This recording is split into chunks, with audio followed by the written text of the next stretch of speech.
2023년 설 명절을 맞아서 온 가족 주일 예배로 드리는 우리 모든 예배자들에게 하나님의 크신 은혜가 넘치는 은혜가 있기를 소망합니다. 오늘 새해를 맞아서 우리가 새해를 어떻게 하면 하나님의 은혜를 받고 받은 은혜를 잘 누릴까, 그래서 어떤 점을 유념하면 좋을까라고 하는 그런 생각이 들어서 말씀의 제목을 신앙 점검 포인트 3가지라고 하는 제목으로 말씀을 드리려고 합니다. 설일에서 자녀들 오고 그러면 세뱃돈 주잖아요. 세뱃돈 받으십니까? 주십니까? 받은 분들도 있을 거고 주신 분들도 있을 텐데, 받은 분들은 주머니가 구멍이 나서 흘려버리지 않도록 단단히 잘 넣으시고, 주시는 분들은 내 세뱃돈이 흘려버리지 않도록 자녀에게 단단히 깊은 데다 잘 넣어라, 이렇게 뭐라고 해야 돼, 이야기해 주시기를 바라요. 왜냐하면 받긴 받았는데 이게 어머니대로 흘려버리면, 주머니가 새서 흘려버리면 이게 받긴 받았는데 내 거 아니잖아요. 그래서 그게 받아서 행복하긴 행복했는데 누릴 수 없는 행복이 돼버리잖아요. 행복을 누릴 수 있는 행복이어야지, 행복 아닌 행복이 되면 곤란하죠. 아침에 너무 헷갈리는 행복을 많이 썼나요? 신데렐라 이야기 아십니까? 새엄마가 신데렐라에게 깨진 항아리에다가 물을 담으라 그러고 자기는 다른 딸들과 함께 파티에 가버렸습니다. 신데렐라는 깨진 항아리에다가 계속해서 물을 부어야 되는데 부어도 새버리니까 무슨 소용이 있겠습니까? 우리도 그런 비슷한 이야기, 콩쥐 팥쥐 이야기 아시죠? 그 신데렐라는 두꺼비가 깨진 항아리 구멍을 막아서 물을 안 새게 있고, 콩쥐 팥쥐에서는 뭐가요? 거북이가 막았던가요? 하도 오래돼서 기억이 잘 안 나지만 하여튼 막아줘서 물을 담을 수 있었습니다. 터진 항아리에는 물을 담아봐야, 아무리 수고를 해봐야 소용없지요. 터져버린 항아리는 헛수고다 라고 하는 거죠. 인간이 웅덩이를 판다고 해도 물을 담아두시도록 하는, 물을 보이게 하시는 분은 따로 있다. 그런 맥락에서 오늘 본문의 1절을 한번 같이 보려고 합니다. 1절, 많은 날이 지나고 제3년에 여호와의 말씀이 엘리야에게 임하여 이르시되 너는 가서 아합에게 보이라. 내가 비를 지면에 내리리라. 악한 왕의 끝판왕 누구냐 그러면 북이스라엘의 7대 왕 오므리의 아들 아합이었죠. 아합이 아주 하나님 앞에 가장 역대 왕들 중에 악을 행하고 우상을 섬기고, 자기 부인도 시돈에서 데려온 여자인데 우상 바알 섬기는 그런 아내를 받아서 온통 나라가 바알을 숭배하는 종교 정책으로 일색이 되어버렸습니다. 그러니까 하나님께서 엘리야를 통해서 그럼 안 돼.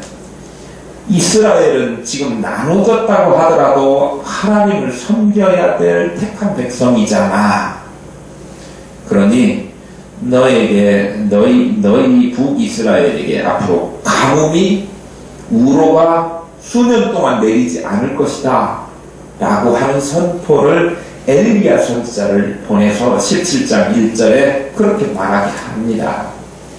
그 이야기를 해놓고 사실 아합 왕이 추진하는 바알 숭배 정책, 그거에 정면으로 대치되는 일이기 때문에 목숨을 담보하지 않으면 그 이야기를 할 수 없잖아요. 본인도 그 이야기 해놓고 무서운 거예요. 두려운 거예요. 상황이 그냥 그렇지 않은데 자기 혼자만 두려운 게 아니라 실제로 자기의 생명이 경각에 달리게 된 거죠. 하나님이 그거 모르실 일이 없어서 하나님이 그를 어디로요? 사마리아에서 그릿 시냇가로 옮기십니다. 요단 동편에. 그릿 시냇가로 옮겼는데 거기에서 머물다가 역시 그것도 가뭄이 계속되니까 물이 마르게 됩니다. 그러니까 하나님께서 이번에도 위기에 처하고 먹을 것이 떨어져서 죽을지도 모르는 상황이 되자 하나님이 그걸 버려두시지 않으시고 방치하지 않으시고 그를 또 다른 새로운 장소 살 수 있는 곳으로 인도하십니다. 거기가 어디냐 그러면 한참 건너가지고 요단을 다시 건너와서 저 지중해 근방에 있는 시돈이라고 하는 사르밧, 시돈 땅에 있는 사르밧이라고 하는 지역으로 옮겨오게 하십니다. 거기 갔더니 마침 과부 하나가 있었고 그 과부가 자기도 가뭄이 들어서 먹을 것이 없어서 마지막 먹고 죽으려고 하는 가루 한 줌하고 기름 조금이 남아있는 기름병만 가지고 있었습니다. 근데 그거 내놔. 나를 위해서 요리를 해줘. 그래가지고 그것을 해줬는데 그 요구대로 들어주었는데 그 신기하게도 기름통에 가루가 말이 좀 어렵네요. 통에 가루 어려운 말 아닌데 통에 가루와 병에 기름이 떨어지지 않고 계속해서 공급되어지는 놀라운 은혜를 그 가뭄 가운데 체험하게 된 것입니다. 그 일이 있은 후에 그 과부의 아들이 갑작스럽게 병이 들어서 무슨 병이 들었는가는 모르지만 성경에서 말하고 있지 않으니까 병에 들어서 죽게 됐는데 엘리야가 그를 받아들고 자기의 거처 다락으로 올라가서 기도를 하니까 하나님께서 다시 살려주셨지요. 그걸 보면 먹는 것 또 사는 것 이 모든 것이 누구에게 달려있다? 하나님께 달려있다 라고 하는 것을 그의 삶을 통해서 가르쳐 주신 것입니다. 그런 일이 있고 난 다음에 이제 어느 정도 때가 흐르니까 많은 날이 흘러 3년쯤 흘렀습니다. 그 3년은 시돈의 사르밧에 가서 머무른 지 사르밧 과부에 가서 머무른 지 3년쯤 돼요. 그런데 우리 신약 성경에 보면 어떤 이야기가 나오냐면 누가복음 4장 25절이나 야고보서에 보면 이 엘리야 시대의 가뭄이 3년 6개월 동안 지속됐다 그렇게 나와요. 오늘 읽는 본문 말씀에는 3년이라고 하는 단서만 나오지 거기에는 3년 6개월 총 가뭄의 길이를 표현하고 있지는 않거든요. 그런데 신약 성경을 참고로 하면 이때 엘리야 시대의 가뭄은 3년 6개월. 그러면 이제 우리가 다 정리를 해보면 총 가뭄의 기간은 3년 6개월. 사르밧에서 엘리야가 그 가뭄 기간 중에 사르밧에서 머물었던 기간은 오늘 본문에 의하면 3년. 그러면 옛날에 그릿 시냇가에 가서 머물렀던 까마귀가 먹을 것 공급해 주었던 그 시절의 기간은 6개월이라고 하는 것을 알 수 있죠. 그쯤 되었을 때예요. 그래서 3년이 여기 사르밧에서 머물게 된 지 3년쯤 되었을 때 그게 1절에 많은 날이 지나고 제3년에 그 말이에요. 아이고 그 몇 글자 설명하려고 참 많이도 달려왔습니다. 그때 여호와의 말씀이 엘리야에게 또 임하십니다. 뭐라고 말씀하시느냐 그러면 아합에게 가서 보이라. 보이라 라고 하는 말을 오늘날식으로 말하면 만나라. 단순히 만나라 그런 말이 아니고 뭐 하라는 이야기냐 그러면 지금 가뭄이 계속되었는데 여호와가 곧 이 가뭄을 멈추게 하실 것이다. 그 말씀이 무슨 뜻이냐 그러면 하나님은 3년 6개월 전에 예고하셨던 것처럼 아합에게 선포하셨던 것처럼 가뭄이 있을 것이다. 그러니까 3년 6개월 진짜로 가뭄이 됐고 그러니까 우리가 알다시피 사르밧에도 또 그릿 시냇가에도 전부 다 온통 북이스라엘 땅에 가뭄이 들지 않았습니까? 그런데 이제는 그 가뭄을 해소하게 될 비가 내리도록 하시는 분이 하나님이신데 그가 비가 곧 내릴 것이다 라고 말씀하신다. 이거 전해라 그런 이야기예요. 그러니까 표현상으로는 이제 곧 비 올 거야 일기에 보지만 그 안에 속뜻은 무슨 뜻이냐 그러면 이 천지 만물 이 모든 세계를 좌우하시고 비도 오게 하시고 비도 내리지 않게 멈추시게도 하실 수 있는 분은 너네들이 섬기고 있는 아합과 그의 아내 이세벨이 그 온 국민에게 섬기라고 선전했던 바알이 아니고 참신 여호와 하나님이 그 생사 그리고 화고 모든 자연 환경을 이 우주 만물을 다스리시고 주관하신다라고 하는 사실을 선포해라 그런 말이에요. 비를 오게 하기도 하고 오지 않게 하기도 하는 그 모든 결정권이 아합이 아니라 아합이 숭배하는 바알이 아니라 여호와 하나님이시라고 하는 사실 선포하라는 말씀입니다. 당시에 아합이 다스리던 북이스라엘은 모든 사람들이 자기들이 농경신으로 섬기는 바알이 축복을 해주고 비를 내려줘야 농사를 지을 수 있다라고 하는 생각이 가득 차 있었습니다. 전적으로 그런 모든 일의 소관은 바알이라고 생각하고 있었어요. 그런데 진실이 무엇입니까? 팩트체크 한번 해볼까요? 3년 전에 엘리야가 하나님의 말씀 그대로 선포하니까 정말 가뭄이 들었어요. 3년 6개월.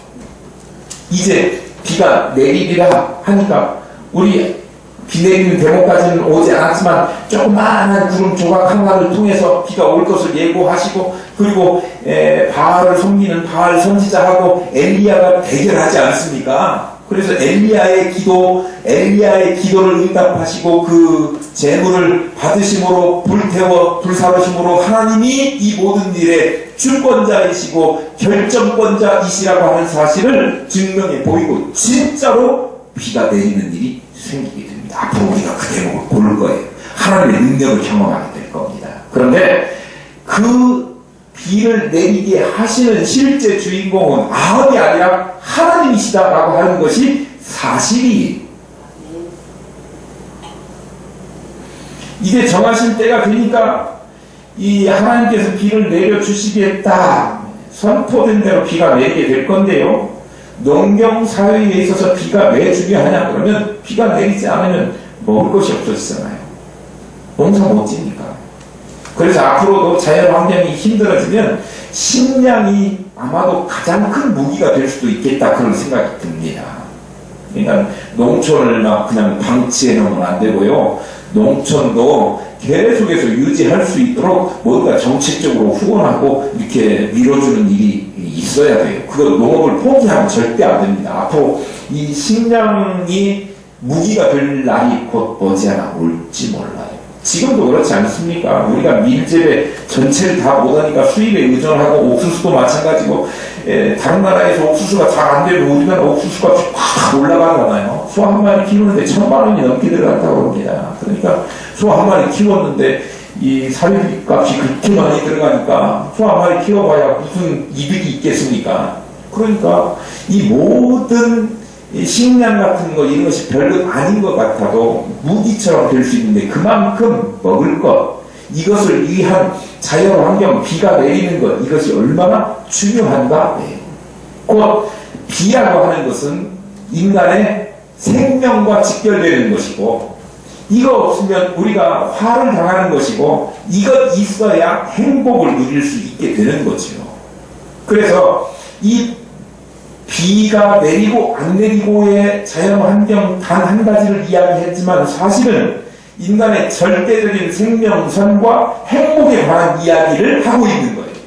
이걸 주관하시는 분이 하나님이시다. 바알이 아니다. 다른 것이 아니라 하나님께서 이 일을 주관하신다. 그것 선포하라는 이야기입니다. 저도 오늘 엘리야가 아합을 만나서 선포하는 것처럼 저도 오늘 예배자들에게 모든 인간의 행복과 생명은 여호와 하나님께 달려있다라고 선포합니다. 엉뚱한 곳에서 행복을 찾으려고 해야 그것은 뭐라고요? 처음 서두에 말씀드린 것처럼 여러분 주보의 그림에 나와 있는 것처럼 밑 빠진 독에 물 붓기라고 하는 사실입니다. 사람들이 금, 은, 부동산, 지식, 또 기술, 권력 이런 것들이 행복을 가져다 주고 그것 때문에 평안을 얻을 것이라고 생각하지만 이 모든 것들 역시도 하나님께서 부여해 주실 때만 효력이 있는 것이고 하나님과의 올바른 관계 속에서만 그것이 효과가 있는 것이라고 하는 사실을, 그래서 그것을 소유하고 발전시킬 수 있는 의미 있는 것이 된다라고 하는 사실을 우리가 기억해야 합니다. 왜냐하면 성경에서 선포하고 있는 것처럼 하나님을 떠난 자에게 진정한 행복과 평강이란 있을 수 없기 때문입니다. 전도서 6장 2절에 뭐라고 기록하고 있느냐, 제가 읽어드릴게요. 어떤 사람은 그 신병의 모든 소원에 부족함이 없이 재물과 부요와 존귀를 하나님께 받았으나 능히 누리게 하심을 얻지 못하였으므로 다른 사람이 누리나니 이것도 헛되어 악한 병이니라. 하나님이 주셨는데 그걸 누리지 못한다는 거예요. 자기가 열심히 수고를 해서 모았는데 그것이 내 것 되지 못하고 결국은 다 다른 데로 넘어간다. 예를 들면 우리가 열심히 돈을 모았다 해요. 그런데 우리 몸이 아파가지고 그거 써보지도 못하고 여행도 못 가고 맛있는 것도 못 사먹고 뭐 하는데 다 쓰게 된다 그러면 병원에 가가지고 또 송사에 휘말려서 재판하는 비용으로 다 들어가고, 민사는 내가 잘못이 없으면 상대방에서 재판 비용도 다 주지만 형사재판 같은 경우에는 상대방이 잘못이 있다고 해도 국가를 상대로 하는 거 아닙니까? 그런데 내가 승리를 했다고 해도, 승소를 했다고 하더라도 그 재판하는 과정에서 들어가는 모든 비용은 내가 부담해야 돼요. 그러니까 이게 송사 같은 거에 휘말리지 않아야 되는데 자칫 잘못하다가는 우리가 자연인이고 민간인이기 때문에 형사재판에 안 맞을 것 같지만 그런 일에도 연루되는 일이 있다, 그런 이야기예요. 아무리 돈 많이 벌고 수고해서 재산을 모았다 한들 그거 한꺼번에 다 나가는 일이 생기게 된다는 거예요. 하나님께서 막아주시지 않으면 우리가 내가 수고하고 돈을 모으고 그리고 정말 인간다운 삶을 살리라 하고 마음껏 재산을 모으고 수고하고 땀 흘렸다고 할지라도 하나님 없이 하나님을 버리고 하나님을 떠나서 하나님을 버린 대가로 얻어진 그 결과는 아무런 의미가 없다라고 하는 사실을 우리가 기억하셔야 됩니다. 아멘. 저거요. 생명과 복의 근원이 하나님이시기 때문에 오늘 설날을 맞아서 우리가 새 음력으로 새해 첫 주일을 하나님 앞에 온 가족주일 예배를 드리는데, 제가 첫 번 선택한 찬송이 뭐냐 그러면 복의 근원 강림하세요.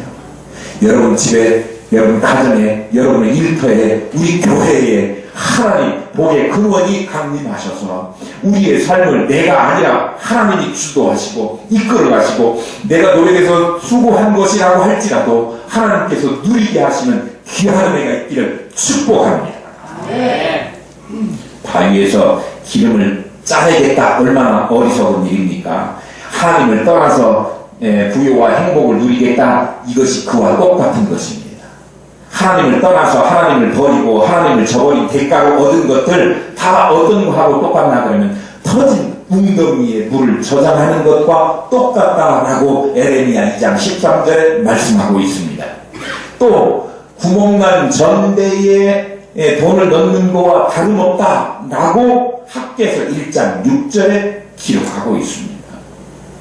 구멍난 주머니에 돈 넣지 마십시오. 제가 지금 처음에 뭐라고 말씀드렸냐 그러면 엘리야가 아합에게 가서 만나라, 그건 단순히 만나는 게 아니고 가서 뭐하라는 얘기는 비를 내리시고 숭사 여탈권과 모든 자연 환경과 삶에 관계된 인간의 삶과 관계된 모든 것이 하나님 손에 달려있다라고 선포하는 거였죠. 비 내린다라고 하는 사실이 그런 의미를 가지고 있는데, 제가 말씀드리는 구멍난 주머니에 돈 넣지 말라, 이 말씀은 무슨 말씀이에요? 하나님 반드시 여러분하고 관계 속에서 얻어지는 행복한 일을 누리라, 그런 말씀이에요. 하나님 관계 잘못돼가지고 꼬여서 하나님을 배반하고 하나님을 떠난 대가로 얻어진 것, 아무리 그게 큰 거라도 여러분 것 아니다. 하나님을 통해 얻은 것만이 확실한 부여와 행복임을 기억할 수 있기를 소망합니다. 새해 2023년에 이것 명심하셔야 돼요. 그래서 여러분들이 힘쓰고 애쓰고 노력하고 땀 흘려서 얻은 것들이 수포로 돌아가지 않고 여러분에게 정말 행복과 또 모든 보람을 안겨다 줄 수 있는 귀하고 값진 것들 될 수 있기를 축복합니다. 하나님의 말씀을 따라서 엘리야가 아합을 만나러 갑니다. 2절 볼까요? 2절. 엘리야가 아합에게 보이려고 가니 그때에 사마리아의 기근이 심하였더라. 사마리아가 어디입니까? 북이스라엘의 수도죠. 디르샤에서 오므리가 옮겨와가지고 사마리아를 수도 삼았어요. 그러니까 사마리아로 가라, 그렇게 아합을 만나러 가라, 그런 얘기는 지금 엘리야가 시돈 사르밧에 있잖아요. 거기에서 사마리아로 가서 아합을 만나라, 그런 이야기예요. 그런데요, 만나라 라고 하는 말씀이 있자 엘리야가 만나러 갑니다. 근데 이 만나러 간다, 우리는 성경에 별다른 언급이 없으니까 만나러 간다라고 하는 사실이 그냥 만나러 갔나 보다 이렇게 생각하기 쉬운데 그게 그렇지가 않습니다. 그래서 성경을 읽을 때 그 당시의 분위기, 배경, 삶의 환경, 지적인 레벨, 삶의 환경에 대해서 잘 살펴볼 필요가 있는 거예요. 당시 어떤 분위기냐 그러면 아주 아합이 정권을 잡고 그 당시에 아합이 아주 강력하게 백성들을 통제하고 아합 숭배 정책을 펼쳤기 때문에 아합을 섬기지 않는 것이 발각이 되면 목숨을 걸어야 하고, 그래서 엘리야가 피신한 거 아닙니까?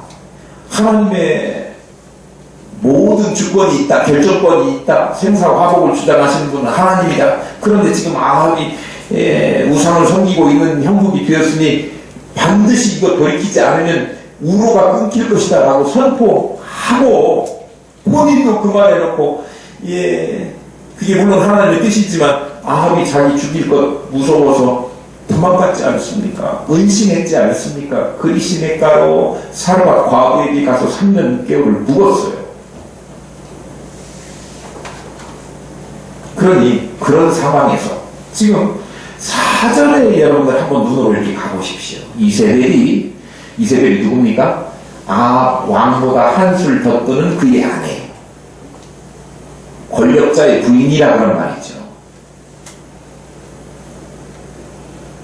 그녀가 마치 왕처럼 행세하면서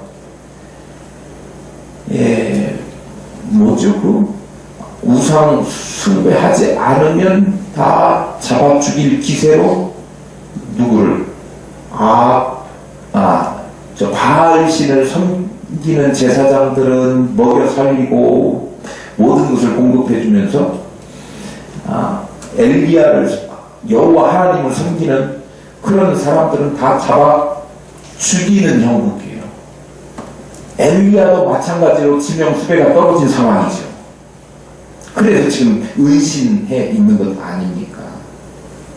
그런데 그런 상황에서 엘리야가 아합을 만나러 간다라고 하는 결정을 내리기가 쉬운 일 아니에요.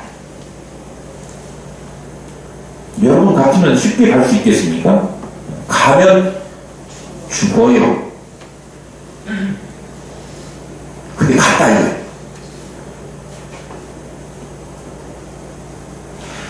살벌하던 시대예요.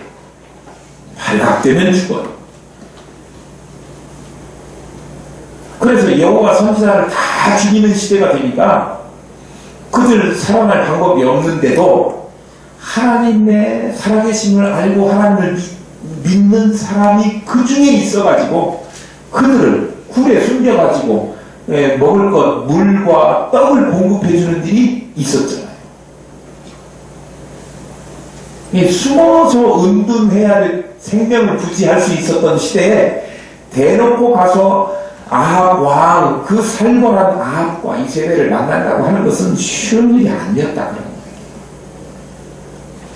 마치 요나가 니느웨로 가라 그러니까 아우 거기는 내가 갔다가는 잘못하면 하나님 증거한다고 몰매 맞을 수도 있는데 난 거기로 어떻게 갑니까?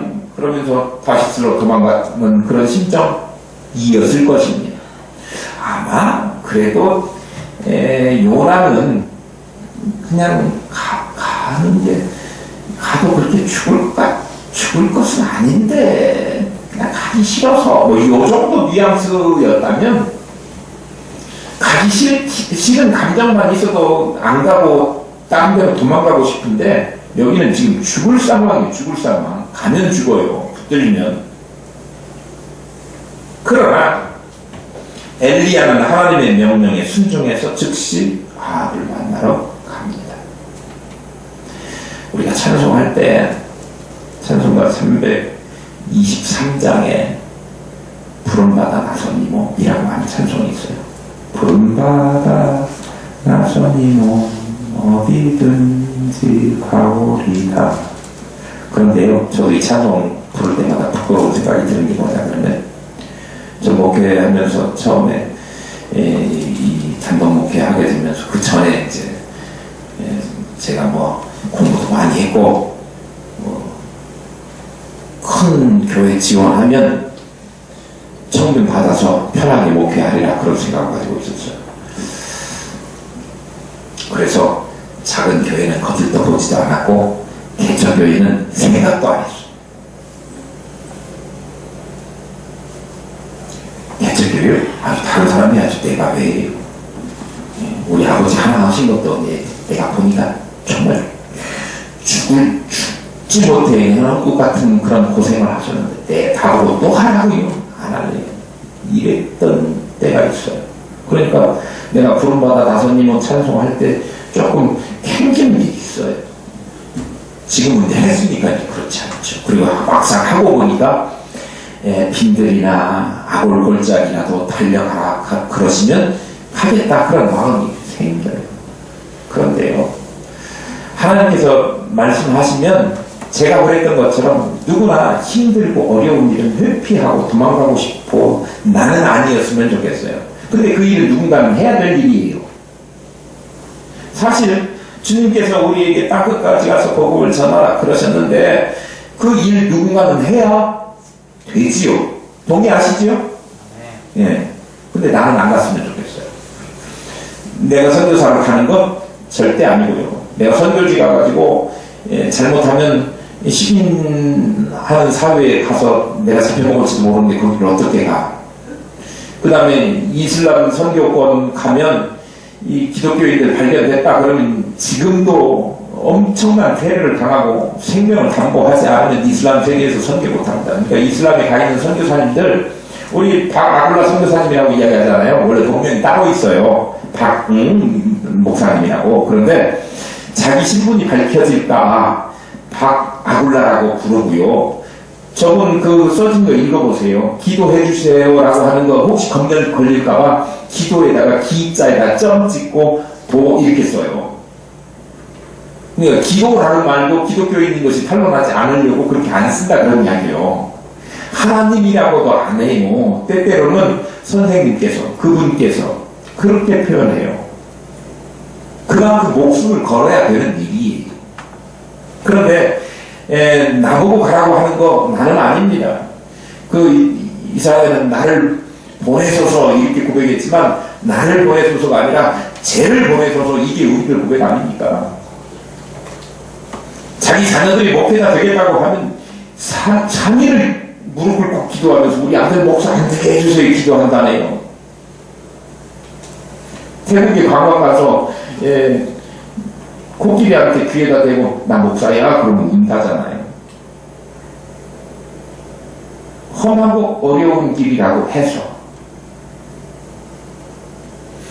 그래서 그 일을 누군가는 해야 되지만 나는 아니었으면 좋겠고, 교회에서 봉사하는 일을 누군가는 감당해야 되겠지만 나는 아니었으면 좋겠고, 나는 그냥 편하게 와서 예배했으면 좋겠는데 하나님이 뭘 하라고 하셨어도 나는 그거 내 몸 움직여서 하는 것은 부담스럽다라고 생각하는 사람들이 요새 현대 교인들이다, 그런 이야기예요. 그래서 어떤 교회는요,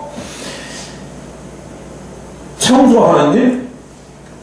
나 그 시간도 없고 힘들어서 못해. 옛날에는요, 교회의 모든 일은 성도들이 나와서 다 감당했습니다. 청소, 또, 뭐죠? 교회에 하는 모든 일들은 교인들이 자기가 직접, 교회 짓는 일까지도 손수 벽돌을 찍어갖고 했던 시절이 있었어요. 그런데 오늘날 건축은 좀 전문적인 기술을 이용하기 때문에 그렇게 하지 못한다고 하더라도 우리가 할 수 있는 일들을 봉사하면서 보람도 느끼고 땀 흘리고 같이 부대끼면서 서로 정도 트고 사랑도 쌓고 그렇게 될 수 있는 것 아닙니까? 그런데 그런 일은 하지 않으려고 해요. 그러니까 아파트에서 같은 아파트 살고 엘리베이터 같이 타고 내려올 때 저 사람 맹숭맹숭 우리 아파트 살기는 해도 나하고 별로 상관없는 사람처럼 이웃 사촌도 아닌 것처럼 그렇게 생각하기가 쉬워요. 교회도 마찬가지예요. 왔는데 같은 교회 다니긴 하는데 저 사람이 누군지 잘 몰라요. 관심도 별로 없어요. 그게 교회 생활, 신앙생활 공동체가 해야 될 일이 아니라고 하는 거예요. 하나님의 일을 다른 사람이 하도록 그것만 바라고 뭔가 그렇게 해서 이루어지기를 바라는 게 아니라 하나님이 말씀하시면 그것이 힘들고 수고스러운 일이라고 하더라도 자기가 해야 된다는 거예요. 우리 발렌티나 집사님이 집사 임명 받은 지가 작년에 어떻게 저쪽에 계십니까? 화장실 청소하시겠다고, 내가 시킨 것도 아닌데 본인이 하시겠다고 한 주도 빠짐없이 하시고요. 토요일날 무슨 일이 있으면 여러분 이따 화장실 한번 올라가 보세요. 정말 깨끗해요. 네, 깨끗해. 뭐죠? 네, 이렇게 겹쳐지는 부위에다 실리콘 이렇게 썰으면 거기 곰팡이 같은 거 생기잖아요. 그런 것도 안 성게 깨끗이 닦아놓습니다. 원래 건물이 조금 노후됐기 때문에 그런 면은 없지 않아 있지만 그런 것 치고는 우리 화장실이 정말 깨끗하게 관리가 되고 있어요. 왜 그러냐 그러면 그게 더럽고 힘든 일이고 그런 일이지만 교회의 모든 성도들이 와서 기분 좋게 아주 깨끗하게 그렇게 할 수 있도록 하기 위해서 내가 희생하는 거예요. 그런데 그거 한 번도 빼놓지 않고 토요일에 무슨 일이 있으면 금요일날 오셔서 하고 가셔요.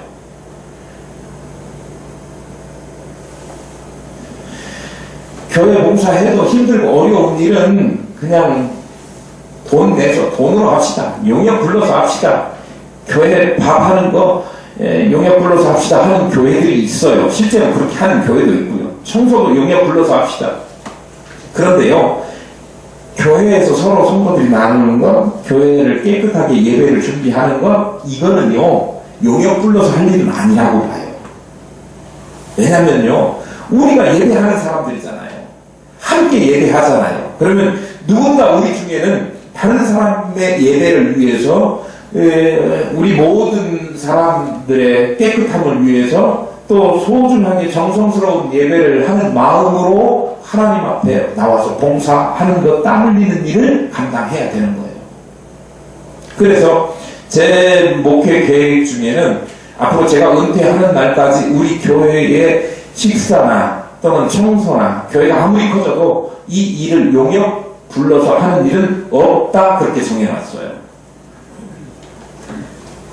그래서 우리 교회는 다행스럽게도 그런 일에 정말 뜻을 잘 따라주셔서 김장하는 것도 교회에서 김장하는 거 요새 사모님께 비용도 조금 들고 좋아요 그렇게 이야기하셨던 분들도 있지만 교회에서 그런 일을 하고 나만 먹는 게 아니라 우리 교회 공동체가 같이 먹고 이웃에 같이 나누어서 이거 할 때 우리가 수고하고 땀 흘리지 않고 직접 그런 노력을 하지 않으면 그거 누릴 수 없는 기쁨을 우리가 얻을 수 있는 거예요. 그래서 우리 교회는 그것을 계속 하셔야 됩니다. 파수가 필요하니 제가 사드릴게요. 하나님께서 명령하시는 것, 또 하나님께서 부여하시는 사명, 이런 일이 있을 때 주저없이 달려가시고요. 다른 사람이 하겠지라고 하는 것이 아니라 내가 해야지라고 하는 생각으로 주의 일 감당하시기를 바랍니다. 그런 면에서 해피투게더 원해건도 다른 사람이 하겠지가 아니라 내가 먼저 해야지, 내가 앞장서야지, 그런 생각을 가지고 하시기를 바라요. 저도 만나는 사람들마다 복음을 전하고 뜻을 정해서 기도하면서 오래 전도하려고 마음을 먹고 지금 하고 있습니다. 여러분 모두가 동일한 생각으로 하나님께서 우리에게 사명 주실 때, 명령하실 때 그 일에 순종하는 주인공들 될 수 있기를 축복합니다. 사마리아의 기근이 심각해져가지고 짐승들이 먹을 물도 바닥이 났습니다. 그런데 그 중에 아합이 물 있는 곳이 어디 있는가 찾아봐서 물 좀 구해서 이 죽어가는 짐승들을 좀 구해야 되겠다라고 하는 생각으로 물 찾기에 나섰습니다. 혼자 북이스라엘 전체 다 도울 수가 없어서 자기가 신뢰하는 국내 대신 국내의 살림을 다 맡아 관장하는 국내 대신 오바댜라고 하는 사람을 불렀습니다. 그래서 네가 이쪽 가고 내가 이쪽 살펴보마 이렇게 정해가지고 하려고 오바댜를 불렀습니다. 그런데 오바댜라고 하는 사람이 어떤 사람인지에 대해서 구체적으로 언급하고 있지 않았는데 그의 가장 중요한 신앙적 단서를 제공하는 표현이 뭐였느냐 그러면 여호와를 지극히 경외하는 사람이었다. 여호와를 지극히 경외하는 사람. 이게 너무 어려운 일이에요. 왜냐면요, 당시 자기의 직장 일터는요, 우상을 숭배하는 아합 왕의 궁궐 살림 맡은 일이에요. 그런데 자기는 뭐 하는 사람이요? 여호와를 최고 우선순위로 두고 섬기는 신앙인이었다 그런 이야기예요. 신앙인이 직장에 가서 신앙생활 하는 게 이게 쉽지 않아요. 더군다나 이런 상황에서 세상은요, 직장은요, 우리에게 뭘 요구하느냐 그러면 하나님을 떠나라고 하는 요구를 수도 없이 해요.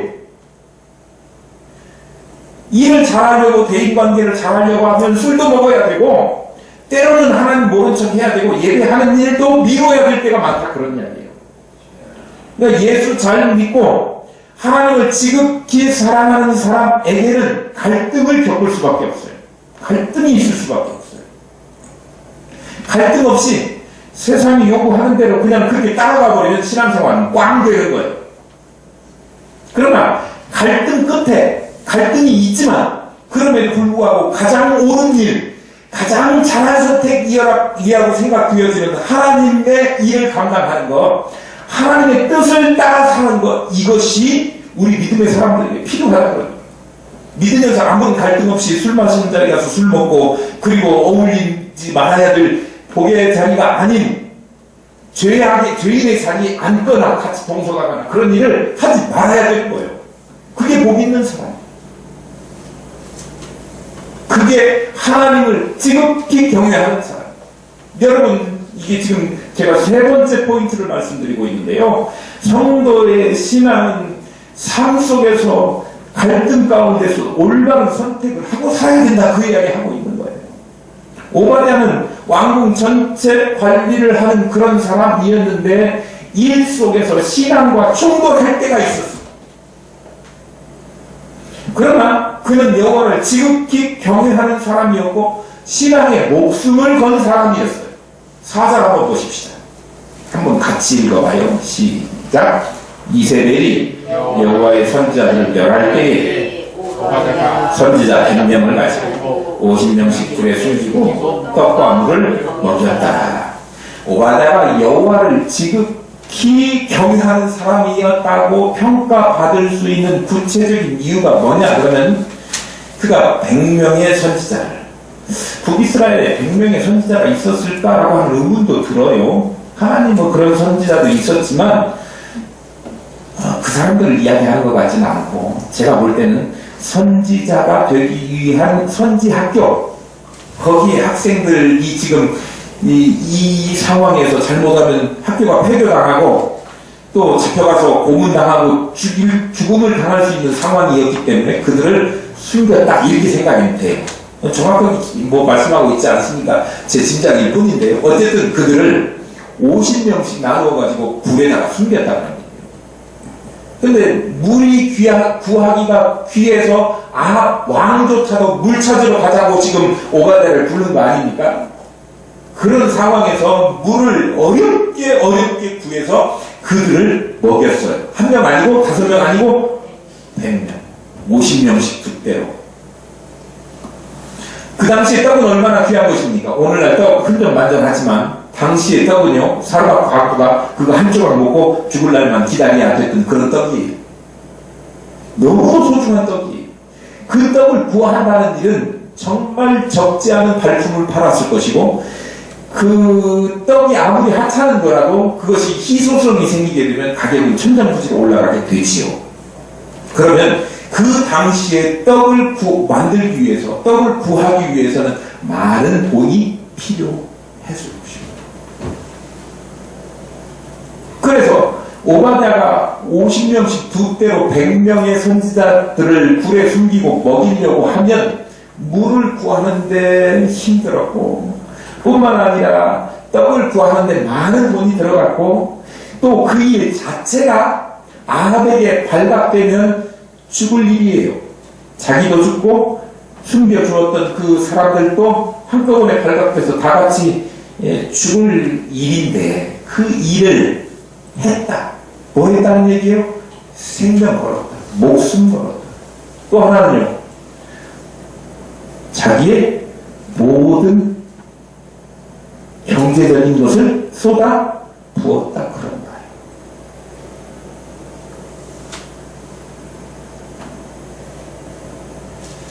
생명과 재산까지 아낌없이 내어놓을 수 있는 삶이, 그의 신앙이 여호와를 지극히 경외하는 자라고 성경의 평가를 받을 만한 일이었다는 거예요.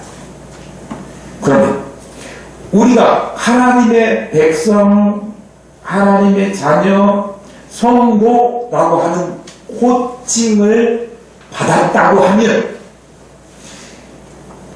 엘리야 시대의 그 오바댜처럼 우리도 똑같이 아주 귀중한 하나님의 뜻을 받드는 사람들 아닙니까? 그렇다고 하면 우리 또한 생명을 걸고 여호와 하나님을 위해서, 우리 삶 가운데 해결해야 될 일을 위해서 우리의 가진 것들을 내어놓고 그 일을 감당할 마음이 있어야 되고, 마음뿐만 아니라 실제로 그것을 행동으로 옮기는 일이 필요하다는 거예요. 근데 우리는 어디까지 하느냐 그러면, 그렇게 해야죠. 동의는 해요. 근데 손가락을 가만히 차려합니다. 그래서 실제로 신앙적인 지식, 신앙적인 양심은 있는데 우리의 행동은 무기력해요. 우리 스스로를 점검해보면 무기력하다, 그걸 여러분에게 책망하려고 하는 것이 아니라, 오늘 이 자리는 새해 2023년에 무기력한 우리의 행동 양심이나 우리의 삶이 정말 신앙인으로 불리워지는 그런 이름에 걸맞게 우리 삶도 따라주는 그런 삶을 살자. 그게 제가 하고 싶은 말씀이에요.